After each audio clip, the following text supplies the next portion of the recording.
Assalamualaikum warahmatullahi wabarakatuh. Bertemu lagi bersama saya Doni Harisandi di Sharing Quran Media. Jadi hari ini kita akan dakwah call bersama ustadz kita, bersama guru kita, bersama sahabat saya ya, tepatnya. Beliau adalah Ustadz Muhammad Haryadi. Beliau mahasiswa dari Universitas Al-Azhar Mesir. Jadi sekarang beliau sedang menempuh pendidikan di Universitas Al-Azhar Mesir. Ini nanti kita akan membahas tentang Al-Quran ya, seputar Al-Quran. Tolong teman-teman simak materinya, mudah-mudahan materinya bermanfaat untuk kita semua. Jadi jangan lupa like, share, komen, dan subscribe YouTube channel Sharing Quran Media. Jadi tidak menunggu waktu, kita langsung saja ke Ustadz Haryadi, silahkan.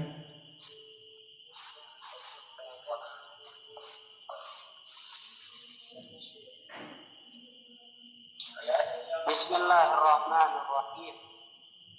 Assalamualaikum warahmatullahi wabarakatuh. Alhamdulillah wassalatu wassalamu ala sayyidina Rasulillah wa ala alihi wa sahbihi wa man wala wala haula wala quwwata illa billah. Pertama kita bersyukur pada Allah Subhanahu wa taala dengan ucapan alhamdulillahirabbil alamin. Kedua kalinya salawat beserta salam pada baginda Rasulullah sallallahu alaihi wasallam. Allahumma shalli ala sayyidina Muhammad wa ala ali sayyidina. Saya Muhammad Haryadi dari channel Sharing Quran Media ingin menyampaikan keutamaan daripada baca Al-Quran. Sebelumnya kita harus mengetahui apa itu Al-Quran.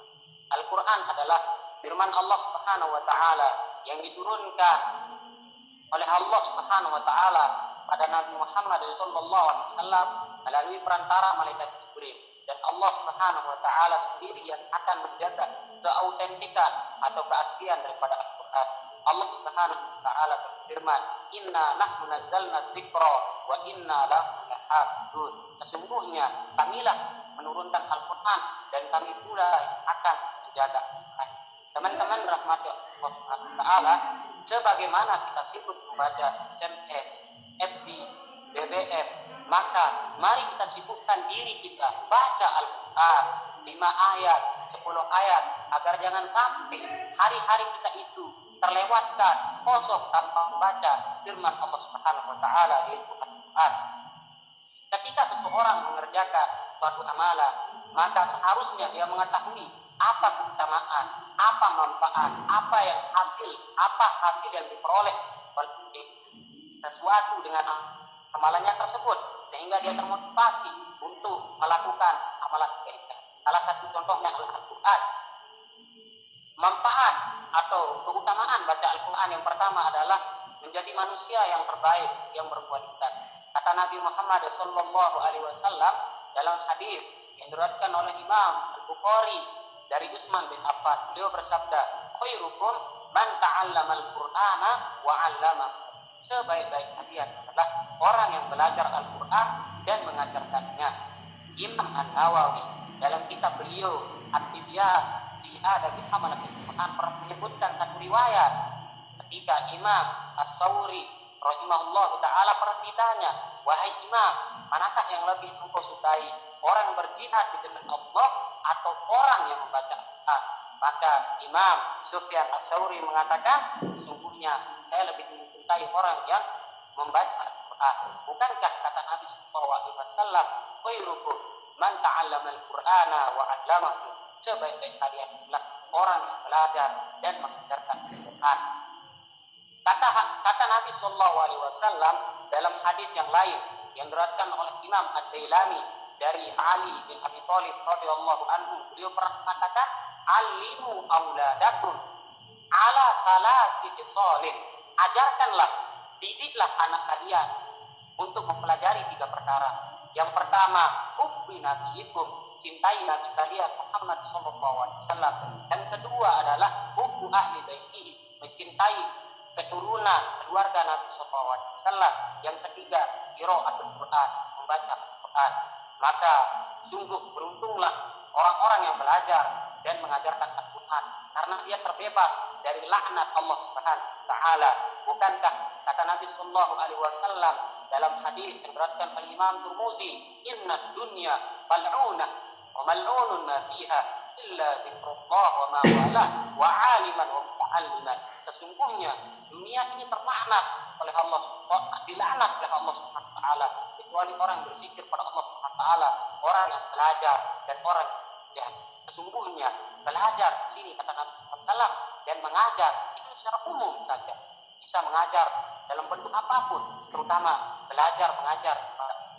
Maka sungguh beruntunglah para guru-guru kita ketika mengajarkan, terutama di kampung, ketika mengajarkan kita dari mengenal alim sampai ya, maka beruntunglah mereka. Semoga Allah Subhanahu wa taala membalas mereka dengan pengampunan. Amin. Dan Allah Subhanahu wa taala memberikan banyak kepada mereka. Amin ya rabbal alamin. Manfaat kedua daripada membaca Al-Qur'an adalah Allah Subhanahu wa taala diberkatkan pahalanya. Kata Nabi sallallahu alaihi wasallam dalam riwayat Imam At-Tirmizi, beliau sallallahu alaihi wasallam bersabda, "Man qara'a harfan min kitabillah falahu bihi hasanah wal hasanatu bi asyri amsalihha." Barang siapa yang membaca satu huruf Al-Qur'an firman Allah Subhanahu wa taala, maka Allah akan berikan dia satu pahala, dan satu pahala Allah lipat gandakan 10 pahala. La aqulu alif lam mim harfun walakin alifun harfun wa lam harfun wa mim harfun. Saya tidak mengatakan alif lam mim itu satu huruf, tetapi alif satu huruf, lam satu huruf, dan mim satu huruf. Ketika kita membaca alif lam mim saja, teman yang dirahmati oleh Allah Subhanahu wa taala, kita sudah mendapatkan 30 pahala. Karena satu pahala Allah lipat gandakan 10. Ketika kita membaca alif lam mim 3 huruf, maka dikalikan 10, itu 30 pahala yang kita akan dapatkan. Itu baru alif lam mim saja. Gitu. Belum kita membaca 5 ayat, 10 ayat, bahkan 1 lembar, 2 lembar sampai 1 juz. Ini menunjukkan bahwasanya ketika kita beramal amalan yang kecil, Allah Subhanahu wa taala lipat gandakan pahalanya.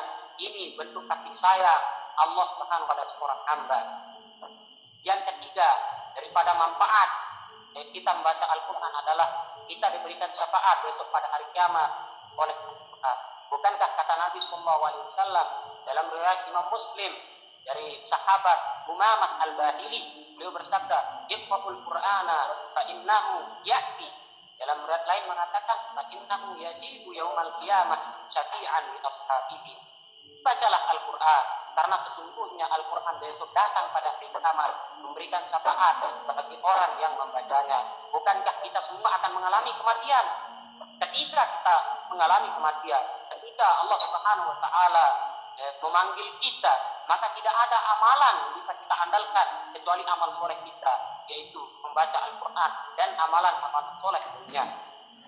Yang keempat daripada keutamaan baca Al-Qur'an adalah Allah Subhanahu wa taala banggakan kita, sebut kita di hadapan para malaikat. Kata Nabi sallallahu alaihi wasallam dalam riwayat Imam Muslim, "Majtama'a qaumun fi baitin min buyutillah yatluna kitaballah wa yatadarasunahu bainahum illa nazalat 'alaihim as-sakinah wa ghashiyatuhum ar-rahmah wa haffathumul malaikah wa dzakarahumullah fi man indah."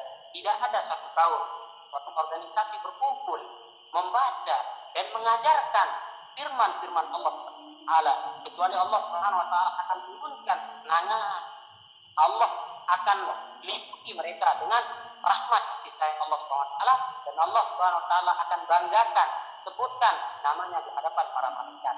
Manfaat yang selanjutnya daripada membaca Al-Qur'an adalah mendapatkan ketenangan jiwa, mendapatkan ketenangan hati, ketentraman hati. Bukankah Allah berfirman dalam Al-Qur'an, "Ala bi dzikrillah tatma'innul qulub." Sungguhnya dengan cara mengingat Allah Subhanahu wa taala, maka hati kita akan tenang. Dan zikir yang paling utama, zikir yang paling baik adalah membaca Al-Qur'an, membaca firman-firman Allah Subhanahu wa taala. Dan salah seorang ulama pernah mengatakan, yang bernama Ibrahim An-Nakhai pernah mengatakan, "Dawaul qalbi sadasa." Obat daripada hati agar mendapatkan ketenangan, agar mendapatkan ketentraman jiwa ada 3. Salah satunya adalah qiraatul Qur'an, membaca Al-Qur'an. Orang kaya pernah mereka beranggapan bahwasanya kami bisa membeli ketenangan, kami bisa membeli ketentraman jiwa dengan harta benda kami, tapi kita katakan bersama tidak ada satu amalan, tidak ada satu pekerjaan yang mampu menenangkan kita kecuali kita bersyukur kepada Allah Subhanahu wa taala. Semoga Allah Subhanahu wa taala memberikan kita ketenangan jiwa, ketenangan hati agar kita tidak bosan-bosan, tidak kenyang membaca ayat-ayat Allah Subhanahu wa taala. Utsman bin Affan radhiyallahu anhu mengatakan, "Lau taharat qulubuna ma sajadat min qalbi." Seandainya hati kita itu bersih, hati kita suci, maka kita tidak akan bosan-bosan, tidak akan kenyang membaca ayat-ayat Allah Subhanahu wa taala di Al-Qur'an. Manfaat selanjutnya daripada membaca Al-Qur'an adalah Al-Qur'an sebagai obat, sebagai penyembuh daripada segala bentuk. Kata Nabi sallallahu alaihi wasallam dalam riwayat Imam Muslim, "Alaikum bisita'aini." Hendaklah kalian berobat dengan dua obat. Yang pertama adalah al-asal, madu. Yang kedua adalah qiraatul Qur'an, membaca Al-Qur'an. Manfaat selanjutnya daripada membaca Al-Qur'an adalah kita diberikan kesempatan ke arah surga tertinggi, itu dari Allah. Kata Nabi sallallahu alaihi wasallam dalam riwayat Imam Muslim, "Iqra wa rattil wa rattil kama kunta turattil di dunya, fa inna akhir manzilaka ila akhir hayatil dunya." Bacalah Al-Quran, naiklah dia tinggi, derajat tinggi, kemudian dengarkanlah bagaimana kalian tartil di dunia. Ujungnya tempat kalian terakhir adalah surga Allah Subhanahu wa taala sesuai dengan sifat kalian baca. Ulama ketika seseorang sudah mencapai derajat yang tinggi sampai di surga terjauh, Allah Subhanahu wa taala katakan kepadamu, "Diamlah di tempatmu di surga terjauh." Allah. Manfaat selanjutnya daripada Al-Quran adalah Allah Subhanahu wa taala lebih mencintai, lebih besar pahalanya di sisi Allah Subhanahu wa taala daripada kita melaksanakan satu taat kepada Nabi sallallahu alaihi wasallam bersabda dalam hadis Ibnu Majah dan dihasankan. Beliau sallallahu alaihi wasallam bersabda, "Ya Aba Dzar, la antaqdu wa fata'allama ayatan min kitabillah khairun laka tusalli mi'ata marrah." Wahai Abu Dzar, sungguhnya engkau bepergian untuk belajar satu ayat daripada ayat-ayat Allah itu jauh lebih baik, besar pahalanya daripada engkau melaksanakan 100 rakaat salat sunnah. Mudah-mudahan lalu membaca Al-Quran dengan tadabbur, dengan penuh kekhusyuan dan ikhlas karena Allah Subhanahu wa taala. Mudah-mudahan apa yang kita dengar tadi jadi motivasi bagi saya dan teman-teman semua agar jangan melepaskan Al-Quran, agar jangan sampai jauh daripada Al-Quran. Barang siapa yang jauh daripada Al-Quran, maka hampa kehidupannya. Dan barang siapa yang dekat dengan Al-Quran, susah membaca Al-Quran, senang membaca Al-Quran, maka Al-Quran menjadi penutup daripada kehidupannya. Mungkin hanya ini yang bisa saya sampaikan. Mohon maaf kalau ada kata-kata dan kalau ada kebenaran kami ada pada Allah Taala. Subhanallah wa bihamdihi, asyhadu an la ilaha illa anta, astaghfiruka wa atubu ilaik. Assalamualaikum warahmatullahi wabarakatuh. Waalaikumsalam warahmatullahi wabarakatuh. Masya Allah, tabarakallah Ustaz. Baik teman-teman, jadi tadi materi yang sudah disampaikan oleh Ustadz Muhammad Haryadi, mahasiswa dari Universitas Al-Azhar Mesir. Jadi tadi sangat bermanfaat sekali materinya tentang pembahasannya tentang Al-Quran ya, keistimewaan Al-Quran, manfaat membaca Al-Quran, manfaat mengamalkan Al-Quran. Jadi tadi sangat bermanfaat sekali. Jadi saya harapkan untuk teman-teman untuk menyimak materi yang tadi, dan insya Allah materi yang tadi sangat bermanfaat untuk kita semua. Jadi terima kasih Ustadz atas materinya. Semoga dibalas oleh Allah Subhanahu wa taala. Baik, saya dan pemateri undur diri dari hadapan teman-teman. Jangan lupa like, share, komen, dan subscribe YouTube channel Sharing Quran Media. Saya undur diri dari hadapan teman-teman. Assalamualaikum warahmatullahi wabarakatuh. Waalaikumsalam warahmatullahi wabarakatuh. Alhamdulillah. Alhamdulillah. Kenapa? Wah, baca batik. Alhamdulillah.